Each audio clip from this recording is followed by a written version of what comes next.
जयाचा जनी जन्मनामार्थ झाला, जयाने सदा वासनामात केला. जयाच्या मुखी सर्वदा नाम कीर्ती, नमस्कार त्या ब्रह्मचैतन्य मूर्ती. सद्गुरुनाथ महाराज की जय. सद्गुरु श्री ब्रह्मचैतन्य महाराज गोंदवलेकर यांचं प्रवचन. प्रपंचाच्या अपूर्ण गोष्टीत केव्हाही समाधान मिळणार नाही. 8 मार्च. सर्व अनुभवात आत्मप्रचिती ही खरी. दुसऱ्याने पुष्कळ अनुभव सांगितले, परंतु स्वतःला येईल तो अनुभव हाच खरा महत्वाचा.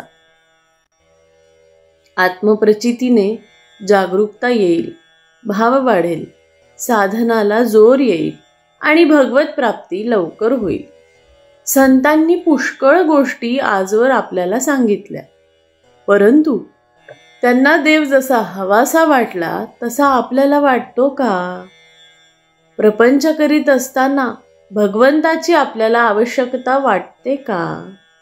आपण असा विचार करावा की आपण लहानाचे मोठे झालो, विद्या संपादन केली, नोकरी मिळाली, लग्न झाले, मुले बाळे झाली, घरदार केले, परंतु आपल्याला अजून काहीतरी हवेसे वाटतेच आहे. हे आपले हवेपण केव्हा संपणार? आपण नोकरी करतो, कोणी वकिली, कोणी डॉक्टरकी नोकरी करणारा. मालकाला आपल्याशिवाय दुसरा कोणी नोकर मिळणार नाही म्हणून काही नोकरी करीत नाहीत, किंवा अशिलाला कोणी दुसरा वकील मिळणार नाही म्हणून वकील वकिली करीत नाही. म्हणजेच नोकरीवाला काय, डॉक्टर काय, वकील काय, कोणीही आपापले कर्म केवळ त्या कर्मासाठीच करीत नाही, तर त्यातून आपल्याला सुख मिळेल ह्या ईर्षेने तो ते करीत असतो. परंतु आपण पाहतोच की सर्व काही केले, आयुष्यही संपले, तरी काहीतरी करण्याचे राहूनच जाते, त्याला पूर्णता येत नाही. एखादी गोष्ट आपल्याला मिळाली की आता ह्यापुढे काही करायचे उरले नाही असे काही वाटत नाही. आता काही एक नको आहे, जेवढे आहे त्यात समाधान आहे असे कधी वाटते का? पुढे कसे होईल, हे सर्व टिकेल का, ह्यात आणखी भर कशी पडेल याची विवंचना कायमच. एखाद्याचे लग्न ठरले,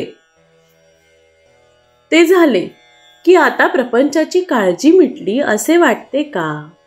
लग्न झाल्यावर समजा 5 वर्षे मूल झाले नाही तरी ह्या काळजी करतोच, आणि समजा मुले झाली तरीही याची काळजी आहेच. तेव्हा या प्रपंचाच्या गोष्टी अपूर्ण आहेत, त्यातून समाधान लाभेल हे कसे शक्य आहे? ह्या गोष्टी एकातून एक निर्माण होणाऱ्या आहेत.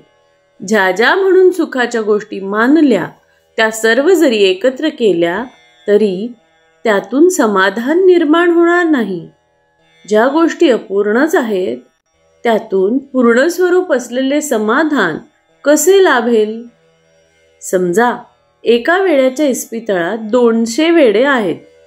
जर कुणी म्हणाले की आता आणखी 100 वेडे आले की एक शहाणा त्यातून निर्माण होईल, तर हे कधी शक्य आहे का? मनुष्याला किती असले म्हणजे पुरे होईल हे ठरलेले नाही. मनुष्याला किती असले म्हणजे पुरे होईल हे ठरलेले नाही. श्री अनंत कोटी ब्रह्मांड नायक राजाधिराज सच्चिदानंद सद्गुरु श्री ब्रह्मचैतन्य महाराज की जय. श्री ब्रह्मानंद गुरु महाराज की जय. जय जय रघुवीर समर्थ.